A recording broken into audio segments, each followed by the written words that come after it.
I was adding it all up. I was divorced in 1989. Some of my kids were in and out for the next 4 years. So 1994 was the last time I lived with someone.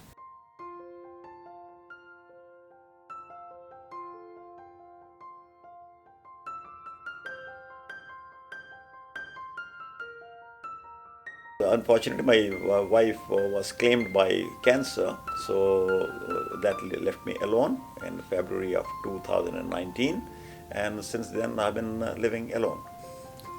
For the most part, you don't have to pick up someone else's dirty socks. Yeah.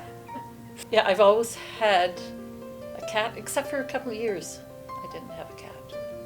But it is important. They're comforting. They don't talk back if you want to talk to them and express your feelings. They just sit and listen, and if they don't want to listen anymore, they disappear.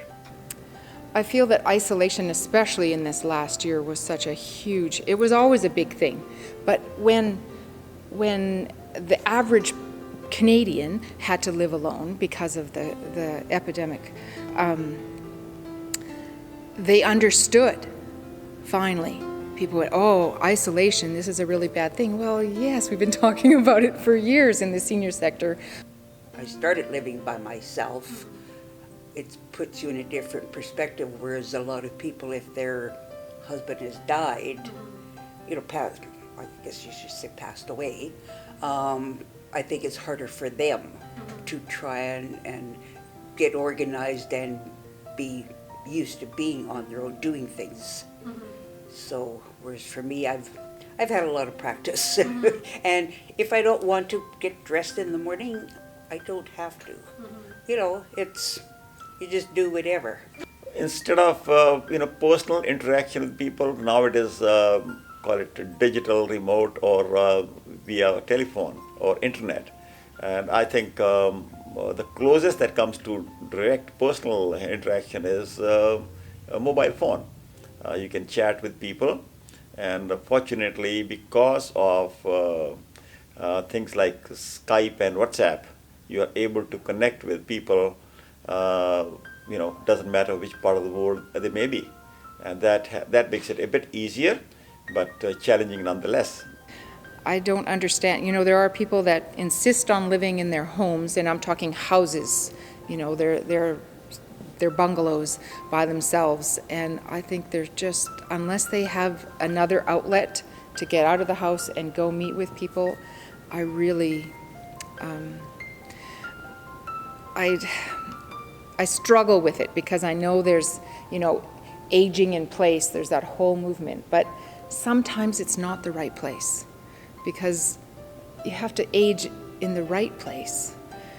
Because not all, like where I live in this beautiful neighborhood, there was a woman from across the back alley who we all sort of, kind of walked around and made sure she was okay, made sure she was, that she got into her house, made sure that she had groceries, and it was the whole neighborhood that did that. And I remember once she still drove at the time, and she got stuck in the alley in spring when it's all slushy, and she could do nothing. She just sat there. She couldn't get out of her car, she couldn't go forward, she couldn't go backwards, and she just sat there until the neighbors came. Oh, the big one I think is financial, and someone to help with repairs, and when things break down, like the car and all that kind of thing.